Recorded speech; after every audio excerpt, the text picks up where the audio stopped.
হাদিসের ভিতরে বলেন, লা ইউমিনু আহাদুকুম হাত্তা আকুনা হাব্বা ইলাইহি মিন ওয়ালিদিহি ওয়া ওয়ালাদিহি ওয়ান নাসি আজমাইন।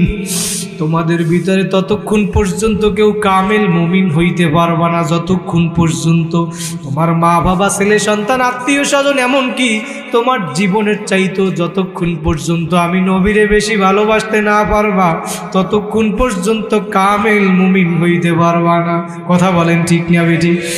আবু বকর বলে, নবী আমি যেই দিন থেকে আপনার উপরে ঈমান আনছি, আমার মাওলার উপরে ঈমান আনছি, সেই দিন থেকে আমার বাড়ি, আমার আত্মীয় স্বজন তো দূরের কথা, আমার জীবনের চাইতো নবী আপনারে আমি বেশি ভালোবাসি।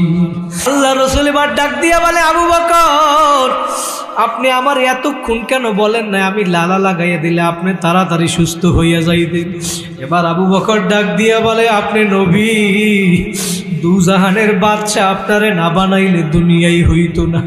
আর আপনি দুজাহানের বাদশাহ আমার রানের উপরে ঘুমাইয়া রইছেন, আর আমি আপনারে ডিস্টার্ব করব নবী? না না, আমার আবু বকরের কলিজাও যদি ফাটিয়া যায় তারপরেও নবী আপনার ঘুমে আমি ডিস্টার্ব করব না। ওই রানের উপরে ঘুমাইয়া রইছে, আল্লাহ রসুলের চেহারার দিকে আবু বকর তাকাইয়া রইছে, ওই এক রাত্র নেকি। এবার ওমর বলতে আছে, আবু বকর মনে আছে কিনা? বলে, আমার সব নেকি আমি আপনারে দিয়া দিব।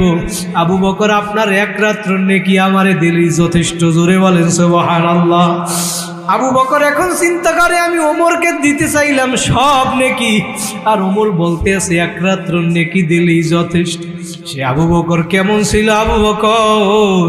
আবু বকর ওমর, উসমান, আলী, তালহা, জুবাইর, সাহাবায়ে কেরাম তারা নেকের প্রতিযোগিতা দিছে। কথা বলেন ঠিক কিনা?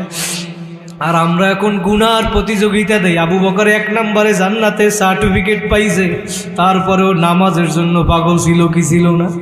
মসজিদে নববীর ভিতরে রাত্রে দাঁড়ায় দাঁড়ায় কান্না করে আবু বকর, চোখের পানি ছাড়ে আর কুরআন তেলাওয়াত করে।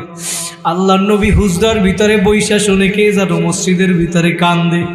আল্লাহ রসুল ঘুম থেকে আইসা দেখে মসজিদের ভিতরে কান্দে দুনিয়ার আর কেউ না, এক নম্বরে জান্নাতে সার্টিফিকেট পাইছে আবু বকর। নামাজ পড়ে আর কোরআন তেলাওয়াত করে, চোখ দিয়ে পানি পড়ে।